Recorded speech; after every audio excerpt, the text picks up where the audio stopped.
বৈশাখীর ঝড়ে সব কিছু লন্ডভন্ড হয়ে গেছে। দেখুন রাস্তার কি অবস্থা। এই যে দেখেন গাছ গোড়া পড়ে রাস্তা, দেখুন কি অবস্থা। রাস্তায় কত ময়লা হয়ে গেছে রাস্তাগুলো। আপনাদের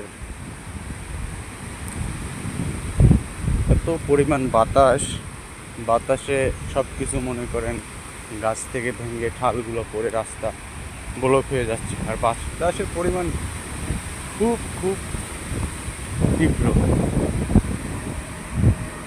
আর আপনাকে দেখাই এত পরিমাণ বৃষ্টি হয়েছে।